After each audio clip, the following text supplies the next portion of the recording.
Hello everyone, कैसे हैं आप सब लोग। आई होप सब लोग अच्छे होंगे, सब लोग मज़े में होंगे। तो आज की इस वीडियो में हम लोग पढ़ने वाले हैं सर्कुलेटरी सिस्टम के बारे में। Different types of circulatory system जो हमें एनिमल किंगडम में देखने को मिलते हैं। हार्ट को हम लोग डिवाइड करेंगे 2 चैम्बर, 3 चैम्बर, 4 चैम्बर में, डिफरेंट ऑर्गेनिजम्स में। फिर हम लोग ह्यूमन सर्कुलेटरी सिस्टम पढ़ेंगे, ह्यूमन हार्ट का स्ट्रक्चर पढ़ेंगे और ब्लड कैपिलरीज के बारे में पढ़ेंगे। तो देखिए, सबसे पहले तो सर्कुलेटरी सिस्टम जो है हमें 2 टाइप का देखने को मिलता है, ओपन एंड क्लोज। ओपन जो है हम लोग ने आर्थ्रोपोड्स में देखा था, जिसका लिए हम लोगों ने जो है पूरा कॉकरोच भी पढ़ा है। ठीक है। अब जो ओपन वाला सर्कुलेटरी सिस्टम है, इसमें होता क्या है, जो ब्लड जो है वो ओपनली फ्लो करता है, जो टिश्यू स्पेसेस होते हैं, जो साइनसेस होते हैं उनमें।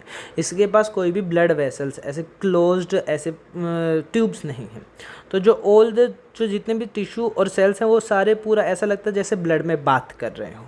जैसे हार्ट है, उसने ले जाकर साइनसेस में छोड़ दिया ऐसे ब्लड को, वो टिश्यू पूरा जो है उसमें बात कर रहा है और फिर यहाँ से वापस हार्ट के पास आ गया।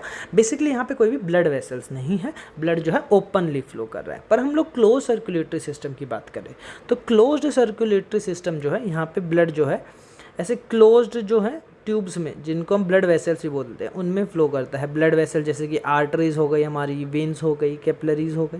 कहाँ कहाँ देखने को मिलता है? एनेलिडा में देखने को मिलता है, कोडेटा में देखने को मिलता है। देखिए, हार्ट है, आर्टरी जो है ऑक्सीजनेटेड ब्लड लेके गई टिश्यूज़ के पास और वापस लेके आई वेन्स के थ्रू डीऑक्सीजनेटेड ब्लड हार्ट के पास। अगर हम लोग बात करें डिफरेंट ऑर्गेनिजम्स में हार्ट के कैसा कैसा मिलता है, तो देखिए, सबसे पहले जो पाइसिस हैं, जो फिशेस हैं, उनके अंदर ना हमें 2 चैम्बर हार्ट देखने को मिलता है, यानी कि सिर्फ एक एट्रिया और एक वेंट्रिकल, और इसको हम लोग सिंगल सर्कुलेशन भी बोलते हैं। गिल्स से जो है ऑक्सीजनेटेड ब्लड आया टिश्यू के पास, वहाँ से डीऑक्सीजनेटेड ब्लड गया हार्ट के पास, और वहीं से डीऑक्सीजनेटेड ब्लड गया फिर से गिल्स के पास, जिसको वहाँ पे ऑक्सीजनेटेड बनाया गया। तो बेसिकली हम लोग इस हार्ट को वीनस हार्ट भी बोलते हैं। इसके पास सिर्फ ही डीऑक्सीजनेटेड ब्लड आता है। वहीं पे हम लोग बात करें एम्फीबियंस की और रेप्टाइल्स की, यहाँ पे 3 चैम्बर हार्ट देखने को मिलता है, जिसमें 2 एट्रिया है और एक वेंट्रिकल है। 2 एट्रिया, एक वेंट्रिकल। इसमें हमें इनकम्प्लीट डबल सर्कुलेशन देखने को मिलता है या फिर मिक्स्ड सर्कुलेशन देखने को मिलता है। क्यों? देखिए, हार्ट है, यहाँ पे लंग्स है, हमारे हमारे मतलब कि एम्फीबियंस और रेप्टाइल्स के टिश्यूज़ हैं। देखो, हार्ट के पास टिश्यू से डीऑक्सीजनेटेड ब्लड गया एट्रिया में, वो वेंट्रिकल में जाएगा और वेंट्रिकल से लंग्स में जाएगा, जहाँ पे CO2 और O2 का एक्सचेंज होगा। वो ऑक्सीजनेटेड ब्लड जो है फिर से एट्रिया के पास आएगा और वो फिर से वेंट्रिकल में चला जाएगा। तो हम लोग यहाँ पे देखें, इधर से डीऑक्सीजनेटेड ब्लड आ रहा है, इधर से ऑक्सीजनेटेड, तो ब्लड जो है मिक्स हो गया, mixed in terms of O2 and CO2, oxygenated and deoxygenated. फिर वो मिक्स ब्लड जो है फिर से टिश्यू के पास जा रहा है, इसलिए हम लोग इसको मिक्स्ड सर्कुलेशन में बोलते हैं। वहीं पे हम लोग बात करें एव्स की, बर्ड्स की या फिर मैमल्स की, वहाँ पे जो है 4 चैम्बर हार्ट है, 2 एट्रिया है, 2 वेंट्रिकल है, और यहाँ पे हमें कंप्लीट डबल सर्कुलेशन देखने को मिलता है, जिसमें कोई मिक्सिंग नहीं होती है। एक सर्कुलेशन तो हो गया लंग्स और हार्ट के बीच में, एक सर्कुलेशन हो गया हार्ट और टिश्यूज़ के बीच में। देखो, टिश्यू से डीऑक्सीजनेटेड ब्लड गया आर्ट्रिया में, वहाँ से वेंट्रिकल में गया, फिर इस वाले वेंट्रिकल से लंग्स के पास, वहाँ से फिर ऑक्सीजनेशन उसका O2 ज़्यादा हो गया, वहाँ पे O2 से O2 का एक्सचेंज हुआ, वो इधर वेंट्रिकल के पास, सॉरी आर्ट्रिया के पास आया, वेंट्रिकल के दूसरे वाले के पास गया, और इस वाले वेंट्रिकल से जो है ऑक्सीजनेटेड ब्लड जो है फिर से टिश्यूज़ के पास आया। तो कोई मिक्सिंग नहीं हुआ। अब यहाँ पे एक हमें एक्सेप्शन जो इधर रेप्टाइल्स में देखने को मिलता, रेप्टाइल जैसे कि क्रोकोडाइल्स और एलिगेटर्स जो है, इनके पास ना 4 चैम्बर हार्ट देखने को मिलता है, डबल सर्कुलेशन देखने को मिलता है। अगर हम लोग बात करें ह्यूमन सर्कुलेटरी सिस्टम की, तो जो हमारा ह्यूमन सर्कुलेटरी सिस्टम है और ब्लड वेस्कुलर सिस्टम जो है, इसमें हमें क्या क्या पढ़ना होता है और क्या क्या ये इसमें क्या क्या पार्ट्स होते हैं। बेसिकली ब्लड हो गया, हार्ट हो गया और ब्लड वेसल्स हो गया। ब्लड के बारे में तो हम लोग पढ़ चुके, हम लोग बात करते हैं हार्ट के बारे में। हार्ट जो है, अगर हम उसके ओरिजिन की बात करें तो जो मेसोडर्म लेयर होती है उससे अराइज होता है, तो इसका ओरिजिन जो है मेसोडर्मल है। साइज़ की बात करें तो एक क्लेंज्ड क्लेफ्ट, एक बंद मुट्ठी के बराबर हो उसका साइज़ होता है। लेंथ जो है अराउंड 12 सेंटीमीटर, विड्थ जो है अराउंड 9 सेंटीमीटर और थिकनेस अराउंड 6 सेंटीमीटर। लोकेशन जो है ये मीडियास्टीनम में देखने को मिलता है, जहाँ पे कार्डियक नोच भी होती है, जिसमें आगे की साइड जो है हमें स्टर्नम देखने को मिलता है, साइड में रिब्स, पीछे हमारा वर्टिब्रल कॉलम, और ये जो है थोड़ा सा लेफ़्ट की साइड टिल्टेड होता है। अगर हम लोग कवरिंग्स की बात करें हार्ट की, देखिए डबल मेम्ब्रेन है, डबल पेरिकार्डियम प्रेजेंट है यहाँ पे। जो आउटर जो है आउटर पेरिकार्डियम वो प्रोटेक्शन में हेल्प करता है, ठीक है। फिर जो इनर जो पेरिकार्डियम है, इनर पेरिकार्डियम है, उसके अंदर जो है हार्ट है, ठीक है।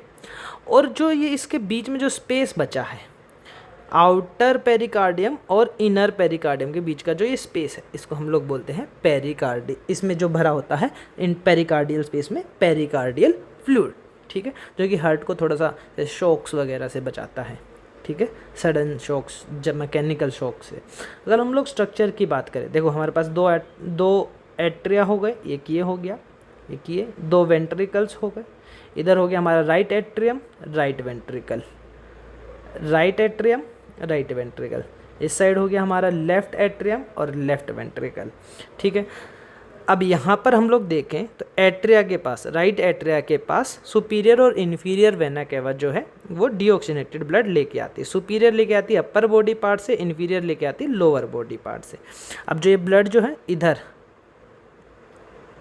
राइट वेंट्रिकल में एंटर करेगा, कैसे? यहाँ पर प्रेजेंट होते हैं ट्राइकस्पिड वॉल, तो राइट साइड जो है वहाँ पे प्रेजेंट है ट्राइकस्पिड वॉल। ऐसे 3 फ्लैप्स देखने को मिलती है हमें। और वहीं पर अगर हम लोग फिर यहाँ से जो है वो निकल जाएगा ब्लड लेफ्ट एट्रियम से, कहाँ पे? लंग्स के पास जाने के लिए, लंग्स के पास जाने के लिए। और जो हमारे पास लंग्स के पास जो हमारी ब्लड वेसल लेके जाती है उसका नाम है पल्मोनरी आर्टरी। याद रखना है ये आर्टरी, बट लेके जा रही है डीऑक्सीनेटेड ब्लड लंग्स के पास। फिर लंग्स से जो ब्लड वेसल इधर लेफ्ट वाले हार्ट के पार्ट के पास, लेफ्ट वाले आर्टरिया के पास जो ऑक्सीजनेटेड ब्लड लेके आती है वो है पल्मोनरी वेन। है ये वेन बट कैरी कर रही है ऑक्सीजनेटेड ब्लड। इधर से लेफ्ट एट्रियम के पास आ गया, फिर लेफ्ट एट्रियम से लेफ्ट वेंट्रिकल, और वहाँ से जो है ऐसे आरोटा है पूरा, आरोटा से चला जाएगा बॉडी के पास, ठीक है। अब जो हमारा लेफ्ट साइड है, लेफ्ट साइड जो है हमें वहाँ पे ऐसे बाइकस्पिड वॉल्स देखने को मिलते हैं, जिनको हम लोग मित्रल वॉल्स भी बोलते हैं। ऐसे 2 फ्लैप देखने को मिलती है, एक फ्लैप, 2 फ्लैप, 2 फ्लैप देखने को मिलती है। अब जो ये फ्लैप्स हैं, इधर से भी ट्राइकस्पिड, उधर से बाइकस्पिड, ये जो है ना ऐसे हमारे पास एक ऐसे फाइबर जैसे स्ट्रक्चर देखने को मिलेंगे जिसको हम बोलते हैं कोर्डे टेंडे। ये जो है उनको एक तो उनकी ओपनिंग एंड क्लोजिंग में हेल्प करता है, साथ में उनको वापस राइट इधर एट्रियम की तरफ वो गलती से ना हो जाए, ख़राब हो जाएंगे, वरना उधर वो उनको ऊपर वो प्रेशर की वजह से उधर एट्रियम की तरफ साइड वो ख़राब ना हो जाए, मुड़ ना जाए, उनसे भी बचा के रखता है, उनको पकड़ के रखता है कि नहीं भाई तुम्हें उधर नहीं जाना है। जब तुम्हें बोला जाएगा तुम्हें इधर की साइड खुलना है, वेंट्रिकल की साइड, और वेंट्रिकल में ब्लड आ जाएगा।